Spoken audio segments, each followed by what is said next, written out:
Hello there guys, welcome back to Younes Talks Football, welcome back to a brand new video. I hope all of you are doing well today. Video number 2 out of 2 if you didn't catch. Video number 1 earlier on, you can go over here and have a look. Although, for once, I'm actually going to tell you, I don't actually think there's much point. Because what I'm about to fill you in right now basically explains everything that answers all the questions I was asking in video number 1 anyway. So you might as well, for once, right, just stick around. And let's just go through it. So make sure you're here for all the uploads as they drop. Tomorrow will probably be a double upload day as well. We'll see what happens. The weekends tend to be a bit quieter. But let's get cracking. Earlier on, I was talking about Chelsea's situation with the goalkeepers. And Lunin, apparently, that we were interested in. Kepa might be going to Real Madrid. And I ask you guys the question, would you guys do that? Would you not? Like, is that a good thing? Is that not? Well, now we've got clarity, right? I say clarity based on what we've heard. But the problem with what we've heard is that there's many different things from many different journalists and many different angles. Who's telling the truth? I'll let you decide that. Let's start off. So, earlier on, we were hearing about Sanchez and Petrovic and our goalkeeping situation. Let's start with that. And then we'll make our way through all the way to what has come out in the last few minutes. So let's do it. Here's the latest. So earlier on, Chelsea are in the market to sign a goalkeeper, even though Robert Sanchez is currently in line to start the season as number 1. Lunin does not fit the profile of goalkeeper the club are looking to sign. Right? We heard that, and I was a little bit like, what? Okay. We got conflicting information later, but I'll get to that. Here's what else Matt Law had to say. It remains to be seen whether Petrovic leaves on loan or is made available for sale. Now, I got to be honest. I'm against this. This one, I'm against. Completely against. I don't understand why is Petrovic the one that's got to suffer here? Unless, I have to say this because you never know, unless Maresca and his coaching staff can pull off a miracle and get Sanchez playing the way that they want him to play. Last season, he was meant to be the ball-playing goalkeeper and he was the one that was making mistakes on the ball, not Petrovic. So this is where I think we all have a little bit of doubt and we're saying, regardless of what we do with Sanchez, Petrovic shouldn't be the one leaving. Absolutely not. And then you ask questions about the recruitment as well. Why did we get Petrovic in the first place then? Sanchez we spent money on, proper, right? But with Petrovic, what was the point then? When he's actually turned out to be the better goalkeeper. If I'm being completely honest, I think Petrovic is better than Sanchez. But we'll see what happens. Now, there was more on Petrovic. Let's get into this. Chelsea are open to signing a new goalkeeper after offering Georgi Petrovic to Italian club Genoa. Now that came from Nizar Kinsella. Now this is where things start to get a little bit conflicting, right?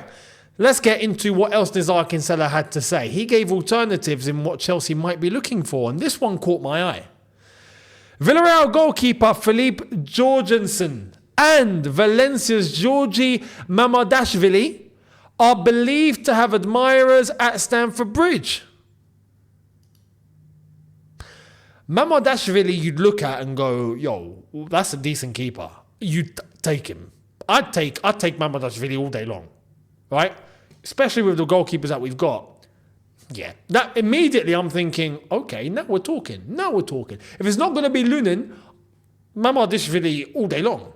But, and we saw the campaign that he had at the Euros, etc. Like, good goalkeeper, very good goalkeeper.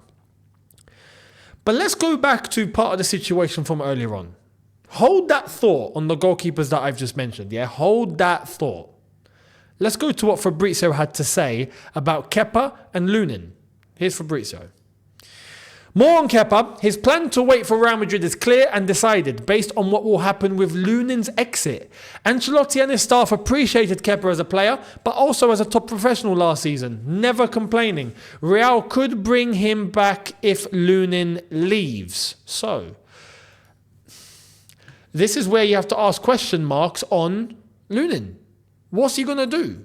What's the plan there? Now, does that mean Chelsea are going to go and get him? Well, I'll get to all of that in a sec as well, because Fabrizio did give us a little bit of a lowdown. This is where we get to very conflicting information. But Kepa has to leave one way or another. That's for Chelsea's benefit, right? Is it going to be Real Madrid? It's not going to be Saudi, so at this point, it's going to have to be Real Madrid. I spoke with Saudi, and they're like, "No, Habibi, no, we are not interested in the player." I'm like, "What do you mean you're not interested in the player? Like, you were interested up until 2 minutes ago. What's going on?" "Oh, yeah, we will not talk. We are not interested." Lukaku, maybe. Kepa, no. I was like, you know what? Fine. You're not going to take Kepa. You better take Lukaku. Anyway, let's move to some more info that Fabrizio has given us. Now, this is where we talk about conflicting information. That thought I told you to hold, yeah, you can let it go now. Here it is. Chelsea are not looking for a goalkeeper like Mamardashvili. Matt Law said that's not the profile that we're looking for, right? Fabrizio has now clarified that we're not looking at Mamardashvili, but Nizar Kinsella was saying that Chelsea are admirers. This is where... what's the truth, guys? What's the truth, guys? Normally, Fabrizio Romano would be absolutely, But his latest track record has got us all asking all sorts of questions. Although you'd think he is more reliable than Nizar Kinsella all day long, surely, right? But at this point, you got to question everything. The world we live in now, question everything. It's as simple as that. But Fabrizio's gone into detail, right? On this, he's gone into details. Let's hear what he's got to say, because even Lunin is mentioned. Chelsea wants a new keeper because they want someone who can deal well with distribution. This is crucial. Lunin has an offer from Madrid, but has not yet accepted it and is considering opportunities. No approach from Chelsea at the moment. It's quiet. That wasn't a no, Chelsea are not interested. Bear that in mind. Bear that in mind. There could be a possibility here that Chelsea still go for Lunin. Possible. It's definitely possible. We are looking for a goalkeeper, that's confirmed. Lunin, nothing's happened yet, according to Fabrizio, but it's not ruled out. Mamardashvili, though, ruled out. So let's keep that in mind. He also goes on to talk about Robert Sanchez. Sanchez remains the first choice for the start of the season, and this remains the intention. They want someone who can help him with distribution. Enzo Maresca trusts Sanchez and wants him to be an important part of the squad. I find this one weird. Maresca walked into the club 10 minutes ago, and he's trusting players like it's nothing. No, come on. I don't necessarily think that's the case. I think he's assessing all of the players. I think he wants to look at everybody. I think he's going to be assessing even more during pre-season. I think he's got an idea of what might be needed, but to just talk about and go, nailed on, no, come on. Especially if we are actually going in for a goalkeeper, who are we going to go and get? Why are we going to go and get them? Are they going to be a first choice, or are they going to be someone that's going to compete with Sanchez only? These are the questions. So let's wait and see. Time will reveal all. And I do think Chelsea, despite us hearing before, even from Fabrizio, Fabrizio was telling us Chelsea want to sort out their business early. They want to get it all done, right? Well, now he's saying this. Chelsea are still looking for a striker as a potential opportunity for the final 50 days of the transfer window. So now we're just looking towards the end of the transfer window. But we wanted to do our business before. What's going on? We wanted Maresca to know what he's got, no? There's so many inconsistencies here. It's crazy. Across the board, from all these journalists combined, you can't combine them, basically, because you just won't know where the truth is. This is the problem that we have in today's age, with the information coming out of the journalists. You can't, no matter who it is. I would say the closest you're getting to reliable is David Ornstein right now. Anyone else, you just don't know. You don't know for 100%.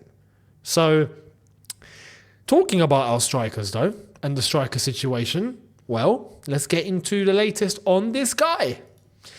Chelsea demand £33 million for Romelu Lukaku, but Napoli can only spend £21 million for him now. There is no agreement between the clubs yet, and it depends on Victor Osimhen. So, Victor Osimhen needs to go to PSG ASAP, basically. ASAP. If not, this guy is going absolutely nowhere. Because Napoli's place needs to be vacant in order for Lukaku to go and fill it. And on top of that, listen, Napoli, we know you have 30 mil. Just pay us 30 mil. Stop mucking around. 21 million? No, come on. If you sell Osimhen, right, it's not even a debate. You have money. We know this. So I hope Osimhen can be done at some point. It's not going to be Chelsea. I'll take him at Chelsea, but it's not going to happen. I want Lukaku gone though. So let's hope that gets done sooner rather than later. Now, talking about sooner rather than later, this one is actually a very good move. Very good move. Check this out. Here's the latest on Ugochukwu. Leslie Ugochukwu expected to leave Chelsea this summer, as club now planning for loan move. Chelsea want Leslie to develop and play on a regular basis. Understand, Premier League and Bundesliga clubs are showing interest. You know what? I'm going to say it here. Send him to Germany. Premier League loans on paper looks amazing, but Premier League loans have gone nothing but wrong for us. Yeah? Nothing but wrong. Whether it's Nottingham Forest, whether it's other players that have gone to other clubs, Broja to Fulham, it doesn't work. It just does not work, does it? So, listen. Ugochukwu, Germany, mate. And hopefully a club like Dortmund can come in and take him for a little bit. He can develop there, not a problem. Good football. Hopefully a Champions League team, maybe a Leipzig, maybe who knows. That would be good for him, I feel. And yes, he does need minutes. He does need development. He does need to go and play. He's not going to play at Chelsea. He's realistically just not going to play. The midfield options are now stacked. Lavia, Enzo, Caicedo, Dewsbury Hall. It's not happening. You could add Gallagher, but he's going to go. Pure profit. So, if he does. There was a rumour a couple of days ago that he'd rejected Aston Villa. He has that power. He can turn down whatever he wants to turn down. He's in his final year of his contract. He can easily just go, I'm not going anywhere. He could, if he wanted to. So let's wait and see what's going to happen. And I feel like he needs to make a decision, but he's not going to do that now whilst he's not even met Enzo Maresca. He's going to wait up until when he comes back. So this Gallagher saga, I'm going to make a prediction, could be a deadline day saga. Because Cole Palmer and Gallagher are on a holiday now. They need to come back. When they do come back after their holidays, we've already started pre-season. We'll be on the brink of the start of the season. Then Gallagher's going to assess his options. And then it could end up heading to deadline day. Who knows? So let's wait and see what happens on that front. But Ugochukwu going out on loan, I would be very much in favour of. Let me know your thoughts down below. As we come to an end with 3 other stories, here's latest on Fabregas. Cesc Fabregas has signed 4-year deal at Como as head coach, ready for Serie A. Rafael Varane will be next top signing. Exclusive story confirmed. So Fabregas staying at Como, 4-year deal as head coach. Congrats to Fabregas. Great move. Fantastic. Look, he got promotion. He's now staying on as head coach. 4-year deal. He's trusted. He can develop as a coach. See how he does in Serie A with the big boys. And then go from there. Fabregas is very young. He's got all the time in the world. Let him take it easy. Varane, though, as a signing, that's a big signing. For Como, that's a big signing. So, listen, fantastic start for Fabregas. Good luck to him. Now, let's go to someone that's not so new on the block. Someone that's very experienced, right? Jose Mourinho. What's the latest? Fenerbahce agree deal to sign Younes El-Nesyri from Sevilla. Just final discussions on installments. Mourinho's side very active in the summer transfer window. They just signed Saint-Maximin too. This is wild. For Fenerbahce, this is brilliant business. Brilliant. Saint-Maximin and El-Nesyri from Sevilla. Listen, I'm going to be honest. Galatasaray, I think you're in the mud, lads. I don't see how any Turkish team is going to compete with this. And you know what this does? These signings have come in time for Fenerbahce to get ready for Champions League qualifiers. I think they're going to make it. I think Fenerbahce will be playing Champions League football next season. And it's perfect because that's exactly where Jose Mourinho wants to thrive in. He wants to be able to compete for the title and he wants to be able to play Champions League football. Then he gets down to his business. They're going to have St. Maximin on that right-hand side. They're going to have El-Nesyri up top. And there's one huge, powerful tool that El-Nesyri has. In the air, he's a monster. And we've seen that for Sevilla time and time again, especially when they went and won the Europa League, and remember all of that. El-Nesyri is fantastic. We saw it from Morocco as well at the World Cup. El-Nesyri is powerful in the air. His headers are at 99. So listen, St. Maximin does his magic on the wing, gets the ball into the box. El-Nesyri, mate, you ain't stopping it. You're just not stopping it. So, and I don't feel like that's going to be the end for Fenerbahce. I feel like there's more business coming. But so far, very good business for Fenerbahce. Good start for Jose. Good luck. And to end, we end on a giggle. We ended on a giggle a few videos ago when Manchester United lost their pre-season friendly against Rosenborg, didn't they? 1-0, 90th minute. Well, so have Liverpool. Liverpool suffered a 1-0 defeat against Preston in their first friendly match. And there's Arne Slot and there's Mo Salah. Mo Salah not looking like Mo Salah. I'm sorry. That haircut, it's not Mo Salah, man. It's just not. I feel like, nah. It's not. But, listen, they lost 1-0. So, therefore, Liverpool are getting relegated. It is what it is.